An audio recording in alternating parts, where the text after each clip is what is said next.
ভাষার মাস ফেব্রুয়ারি মাস। 1952 সালের 21শে ফেব্রুয়ারি আমাদের মহান ভাষা দিবস।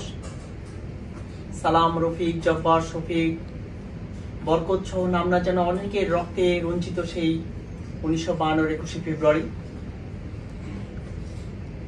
সেজন্য আমরা 21শে ফেব্রুয়ারিকে ভাষা শহীদ দিবস হিসাবে আমরা পালন করে থাকি। হাজার বছরের শ্রেষ্ঠ সন্তান জাতির জনক বঙ্গবন্ধু শেখ মুজিবুর রহমান এই ভাষা দিবসকে কেন্দ্র করে নেতৃত্ব দিয়ে বাংলাদেশকে একটি স্বাধীন সার্বভৌম বাংলাদেশ দিয়েছেন। আর তার কন্যা আমাদের জননেত্রী দেশরত্ন শেখ হাসিনা তার শাসনামলে 1999 সালে এই 21শে ফেব্রুয়ারি আন্তর্জাতিক মাতৃভাষা দিবস হিসেবে স্বীকৃতি পেয়েছে। সেজন্য আমরা আজকের এই দিনে সেই ভাষা শহীদদেরকে বিনম্র শ্রদ্ধায় স্মরণ করছি। বিনম্র শ্রদ্ধায় স্মরণ করছি বাংলাদেশের স্বাধীনতা সংগ্রামে যত মানুষ শহীদ হয়েছেন। 1971 সালের মহান মুক্তিযুদ্ধে 30 লক্ষ মা বোন, 30 লক্ষ মানুষ শহীদ হয়েছেন এবং 2 লক্ষ মা বোন তাদের সম্ভ্রম দিয়েছেন।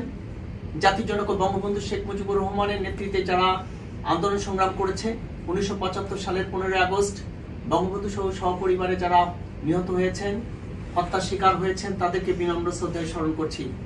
বিনম্র শ্রদ্ধায় স্মরণ করছি আমাদের বাংলাদেশে গণতান্ত্রিক আন্দোলন সংগ্রামে যত মানুষ শহীদ হয়েছেন তাদেরকে। আর ষড়যন্ত্রের মাধ্যমে 2024-এর 5ই আগস্টে সেই তথাকথিত আন্দোলন সংগ্রামের নামে বাংলাদেশে যে সকল গণতন্ত্রকামী মানুষ শহীদ হয়েছেন এবং 3280 জন পুলিশ যে হত্যার শিকার হয়েছেন তাদেরকে আমরা বিনম্র শ্রদ্ধায় স্মরণ করছি।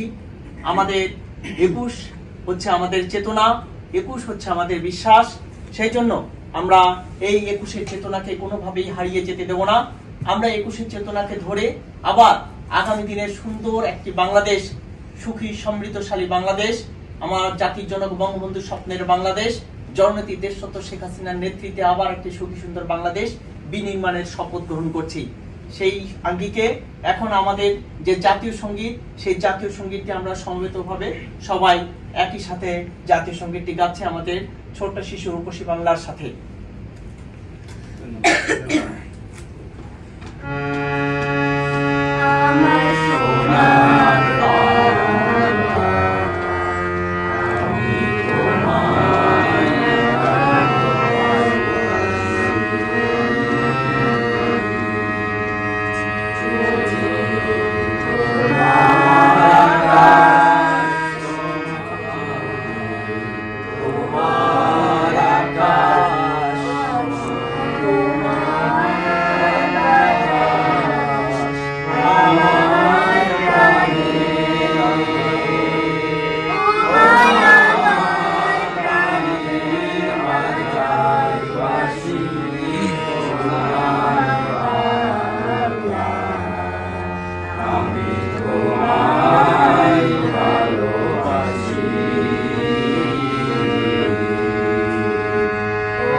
আচ্ছা